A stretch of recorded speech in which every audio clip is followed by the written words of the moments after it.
This is the Gold Frog Podcast, and I am your host, Xavier Garrido.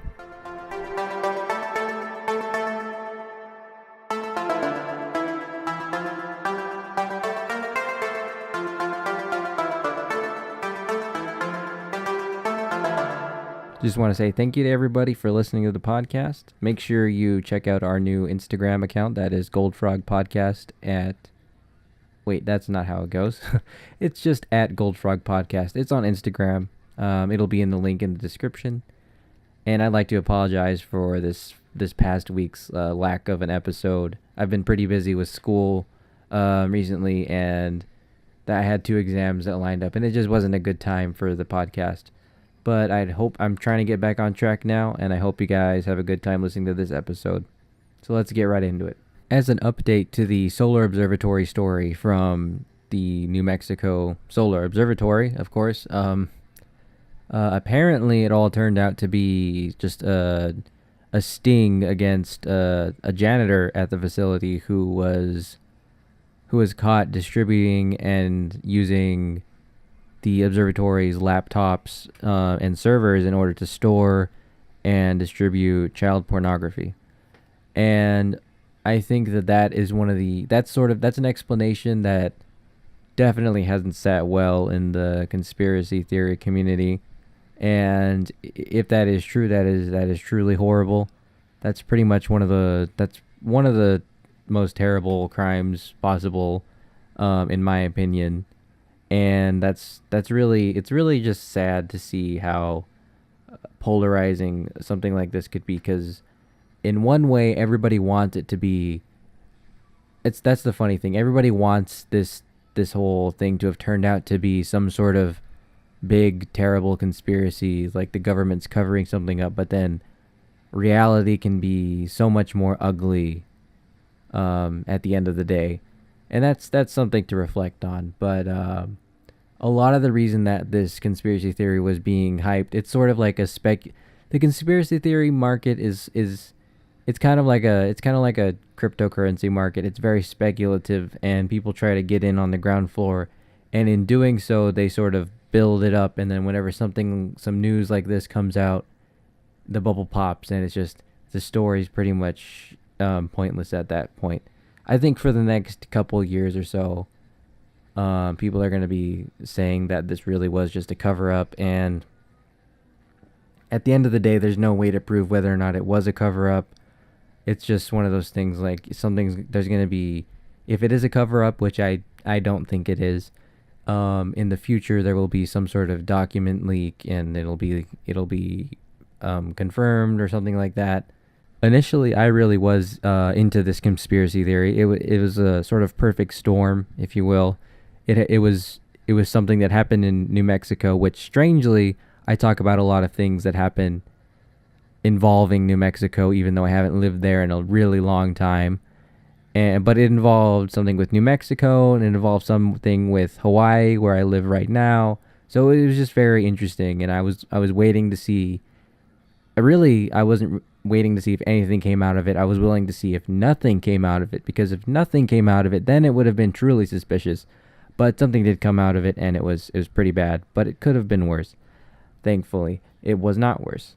A lot of people have been saying that it really is a cover-up, because there's no reason that the FBI would need a Black Hawk helicopter at the scene if it was just a simple seizure of child pornography. But there's a lot of reasons why there could have been a Black Hawk there.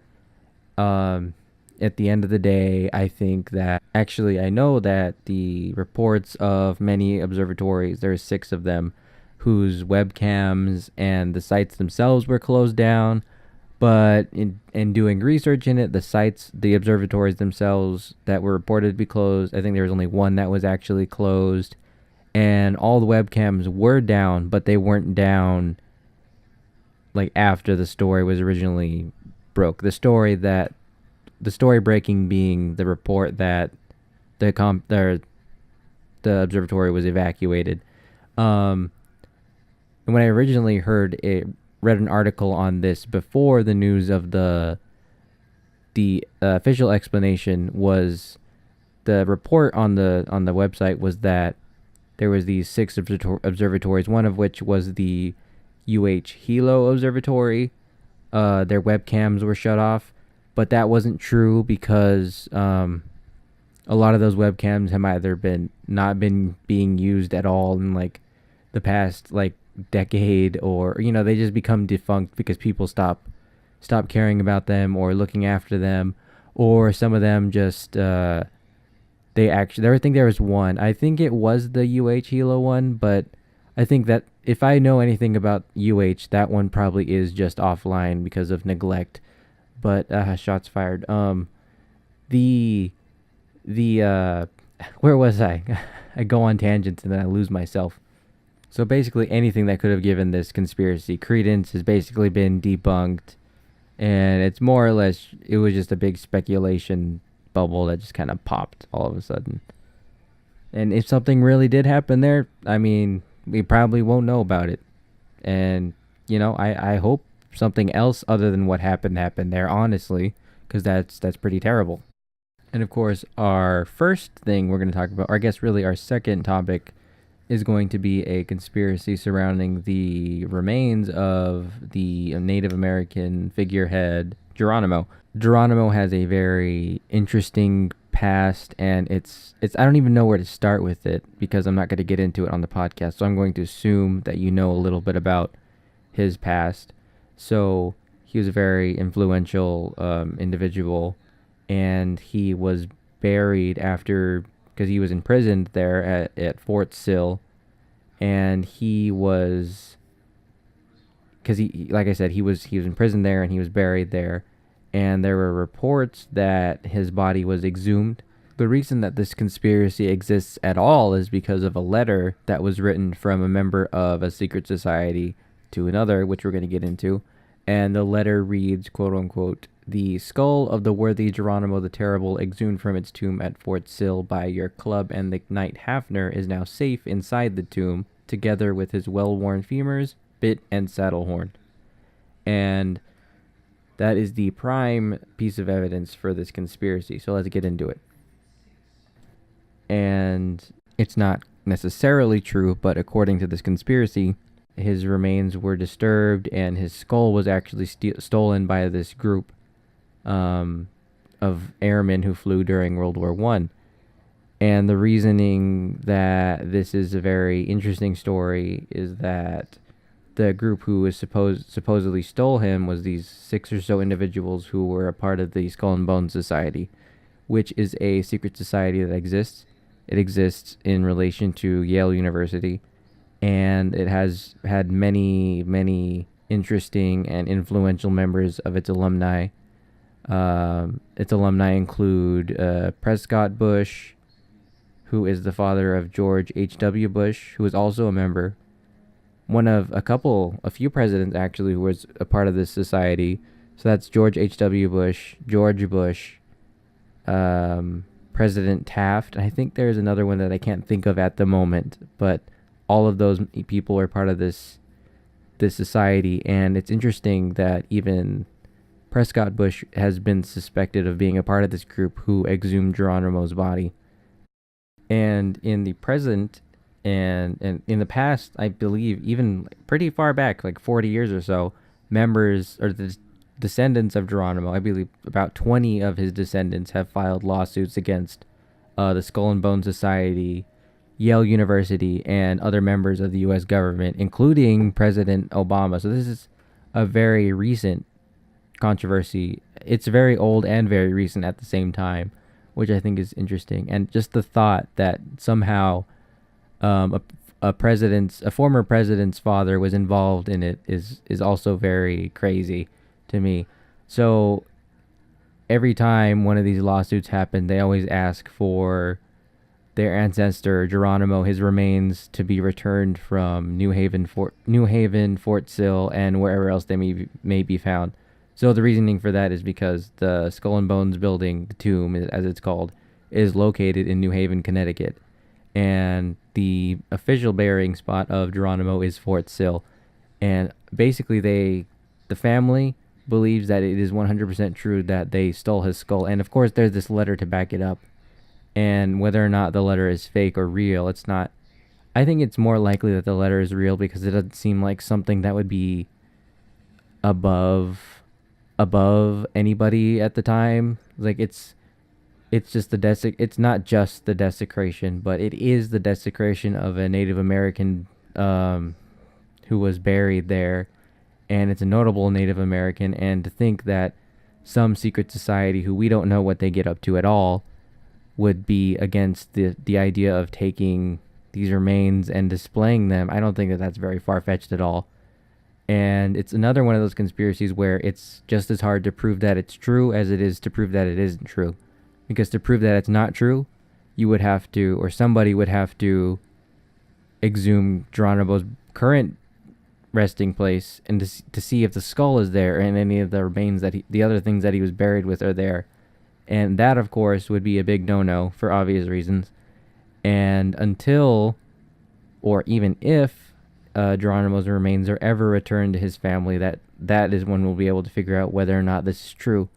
Because if the U.S. government is like, okay, we're going to give you his remains back, and they dig up his body and it doesn't have a skull, then that basically confirms this conspiracy theory, or it at least confirms the idea that somebody stole the skull in the first place. So that's why I choose to believe that this conspiracy theory is real, and it has some interest. It doesn't have a lot of evidence for it, but it does still hold its water when you put it up to other conspiracy theories. And my last thing to talk about here is it's a currently brewing conspiracy theory that I think might as well be true. Is that one of the reasons for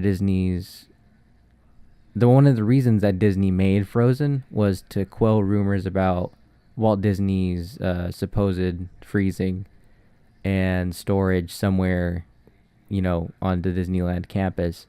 And the reason that I think that this one makes a lot of sense is because if you try, just type in Frozen right now and you're in any search bar, and you're not going to find anything related to Walt Disney being frozen. And I did try this before the show. If you type in Walt Disney Frozen, you're going to get, the first thing you're going to see is a Snopes article about whether or not Walt Disney was frozen. And of course, like Snopes is Snopes, right? It's a fact-checking website. But, whether or not you agree with some of their practices, that's like a really stupid article for them to put out. And I'm not sure if it's like an April Fool's article or something, because that's like exactly the kind of claim where people are just going to choose not to believe it. Like, there's people who think Elvis is still alive. He is, by the way. People who think Elvis is alive, if Snopes did an article on that, they're just going to say, oh, it's fake, So I don't know, maybe it was a slow day at the office and they decided to make that article. But if you search for it, you're going to find that. And of course, if you search for Disney Frozen, you're going to find stuff about Frozen. And if you search Frozen, you're going to find stuff about Frozen. So this is like one of the first points in time where Disney was able to associate the word Frozen with their company in a way that wasn't related to Walt Disney supposedly freezing himself. And I think that's pretty cool. I like the idea that maybe somewhere in the drafting process of Frozen, it was called something else. I think that actually is true. It was originally called something else, and then maybe some really high up CEO or a secret CEO or something was like, "This is our opportunity to finally associate the word Frozen and Disney in something else related besides Walt Disney's supposed freezing." So I'm pretty much gonna say confirm this one right there. It might as well be true, even if it wasn't done intentionally. It certainly works. In the coming years, people are no longer, like, even kids growing up, they're not gonna associate, when they first think about Frozen and Disney, they're not gonna think about Walt Disney being frozen. I can probably, whenever I'm trying to think back, it's hard to remember this, but before Frozen came out, if you told me the words in this, if you just came up to me and said Disney Frozen, I would probably be like, oh yeah, like, how Walt Disney's Frozen. But now if you come to me and you say Disney Frozen, I'm gonna think about that movie, like, without even blinking. Subconsciously, it's gonna pop in my head.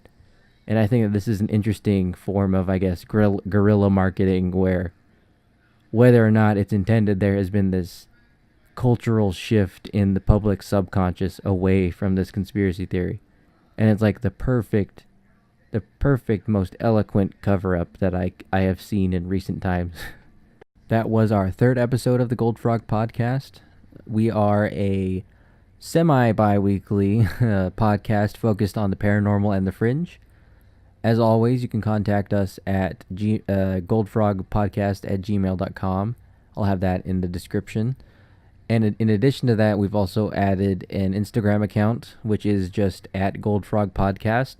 And you can use those outlets to contact me about questions and suggestions for the podcast, whether that be future topics to cover, any personal paranormal experiences you have had, and anything like that at all. So I'd like to announce that in September, actually, it's already September. In October, I'm going to focus on being more active, and I'm also going to start a series on a particular, well, I almost gave it away. I'm going to start a series on a particular scary movie franchise, but we'll get to that when we get to that. And I hope you had a good time listening today, and I'll catch you on the flip side.